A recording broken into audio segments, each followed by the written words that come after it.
Hello dear learners. In the previous video or the previous online lecture, we discussed about the basic concept of eukaryotic replication.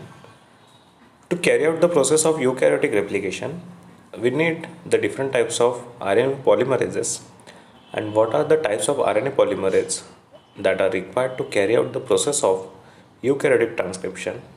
We will discuss all types of RNA polymerases in this video lecture. So, eukaryotic RNA polymerases.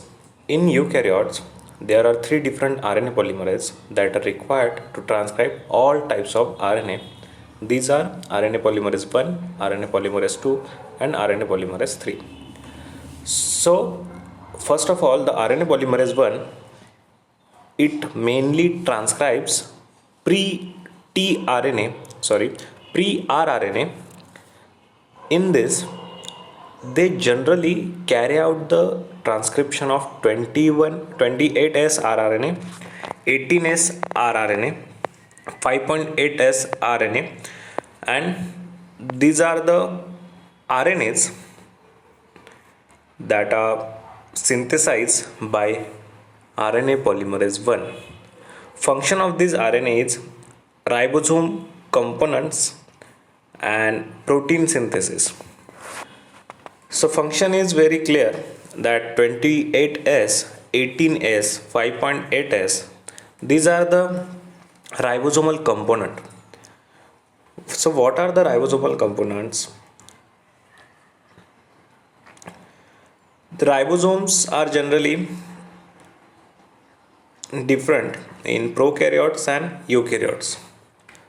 So for the prokaryotes, 70S are ribosomes, and for eukaryotes 80S ribosomes. 70S ribosomes, they are subdivided into larger component of ribosome is 50S and smaller component of ribosome is 30S. And in eukaryotes, the larger component is 60S and 40S is the smaller component of that particular 80S ribosome, and both when they are associated with each other or binding facilitate with each other, then they are known as a complete ribosome. So ये जो 28S, 18S, 5.8S ये जो RNA है ये synthesise किया जाता है bye RNA polymerase 1 और उनका काम होता है they are mainly the component of ribosome and function is protein synthesis. RNA polymerase 2 जो है वो सिंथेसाइज करता है mRNA, snRNA, siRNA and miRNA. तो अभी हमें क्या देखना है कि DNA टू RNA ट्रांसक्रिप्शन ये प्रोसेस का नाम है. जैसे हमने प्रोकैरियोटिक्स में पढ़ा था, प्रोकैरियोटिक रेप्लिकेशन में synthesis of mRNA from DNA is carried out by the single RNA polymerase process. यहाँ पे क्या होने वाला है, RNA polymerase 2 जो है वो मेनली mRNA को सिंथेसाइज करता है. ठीक है, आपको सबको पता है RNA के कुछ टाइप्स है, जैसे tRNA हो गया, mRNA हो गया, rRNA हो गया. ये सब हमने पिछले लेक्चर्स में पढ़ा है. आपको पिछला वाला कुछ भी भूलना नहीं है, उनको आप जस्ट रिवाइज करते रहो, तभी जाके आपको आगे का कंपोनेंट से आगे के जो भी थेरीज है वो आपको लिंक होंगे. ठीक है, तो RNA polymerase 2 अपना मेन पॉलीमरेज है जो mRNA को सिंथेसाइज करता है. उनके फंक्शन क्या है कि it encodes protein, RNA splicing, chromatin mediated repression, translation control.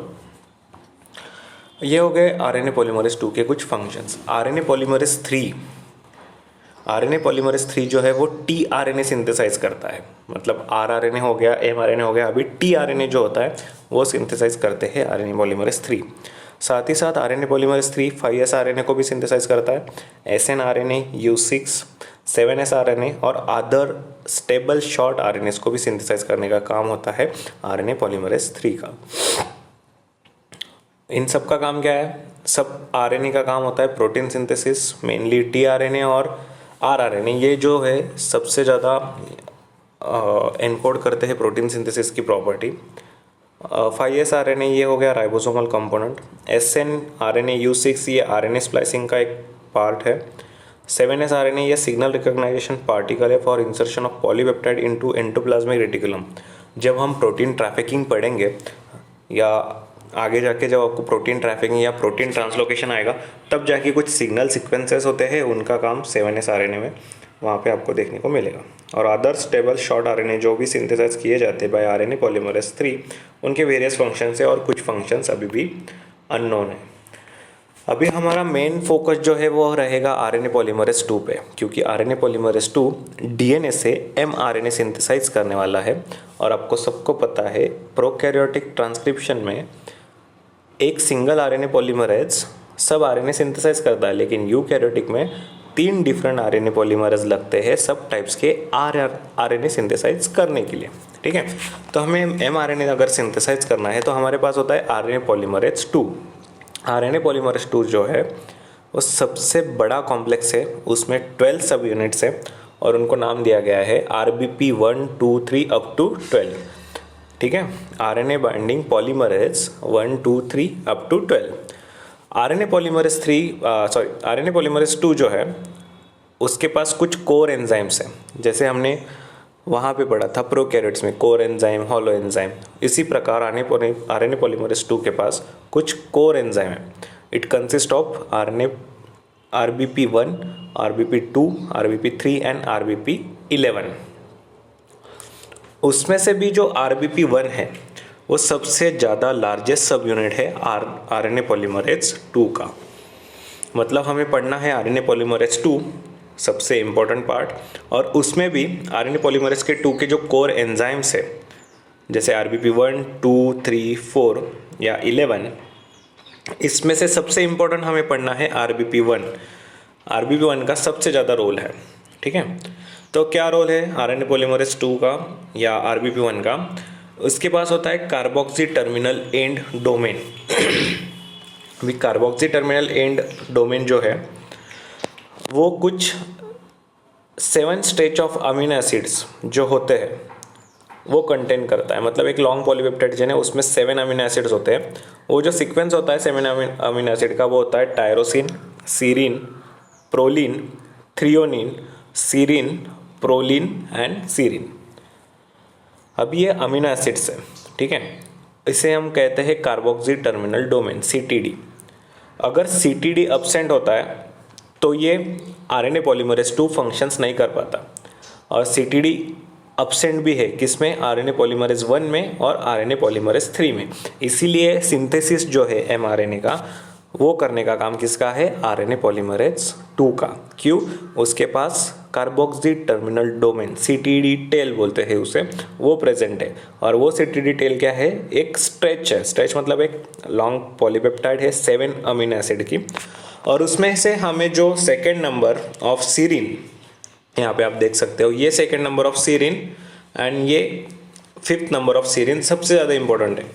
अब ये क्यों इंपॉर्टेंट है कि हमें ये जो स्ट्रेच है या जो CTD है ये फॉस्फोरिलेटेड स्टेट में मेंटेन होना चाहिए। सो ये जो सीरीन है 5th नंबर वाला, ये इनिशियली फॉस्फोरिलेट किया जाता है by transcription factor 2H which is essential for transcription initiation. मतलब हमें ट्रांसक्रिप्शन स्टार्ट करने के लिए ये जो CTD है, कार्बोक्सी टर्मिनल डोमेन जो है, या RBP जो है RNA पॉलीमरेज 2, ये फॉस्फोरिलेटेड स्टेट में मेंटेन होना चाहिए। और ये कैसे मेंटेन होगा? जो इनिशिएशन में स्टेप्स कैरी आउट करने वाले हैं ट्रांसक्रिप्शन फैक्टर्स, वो 5th सीरीन रेसिड्यू को वो फॉस्फोरिलेट कर देते हैं। और फॉस्फोरिलेट कर देना मतलब वो एक्टिवेट हो जाएंगे। और साथ ही PTEFB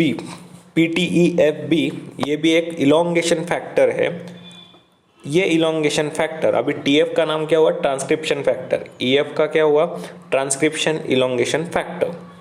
तो PTEFB जो होता है ये सेकेंड नंबर, यहाँ पे जो सेकेंड नंबर का सीरीन रेसिड्यू है 7 अमीनो एसिड के चेन में, तो उसको वो फॉस्फोरिलेट करता है और फॉस्फोरिलेटेड स्टेट में मेंटेन करने के बाद इलोंगेशन फेज कैरी आउट होने वाला है। ठीक है, अभी इंपॉर्टेंस क्या है फिर CTD of phosphorylation?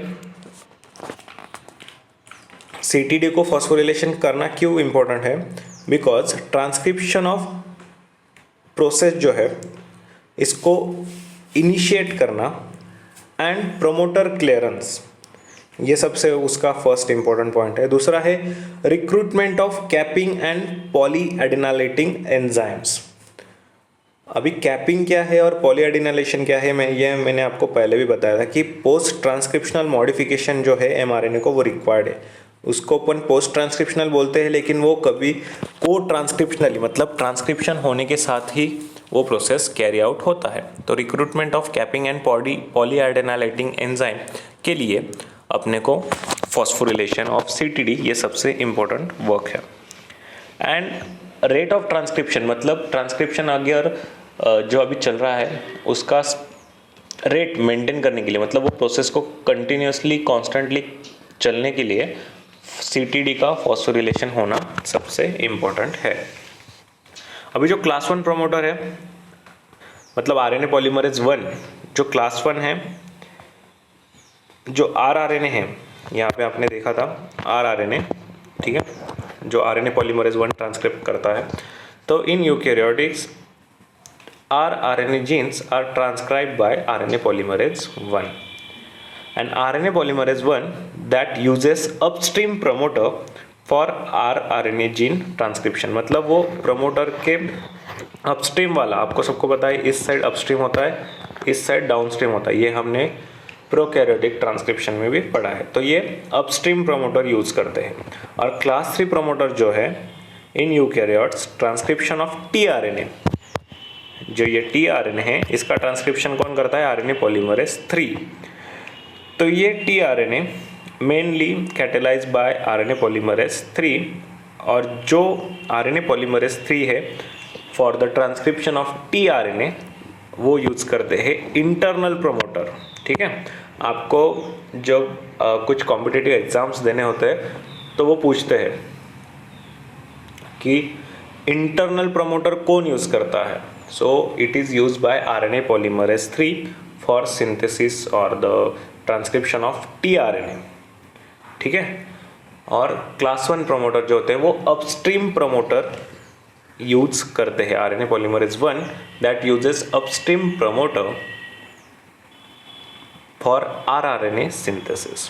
So this is all about the basic and concept of RNA polymerases 1, 2, 3 that are required to synthesize the respective rRNA, mRNA and tRNA.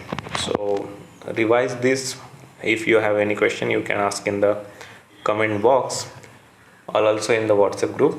Till then revise the prokaryotic transcription, eukaryotic basic transcription and RNA polymerase. In the next lecture we will study about the initiation factor that are required to carry out the process of initiation of transcription in eukaryotes, and also we study about initiation, elongation and termination of transcription of eukaryotes. So thank you.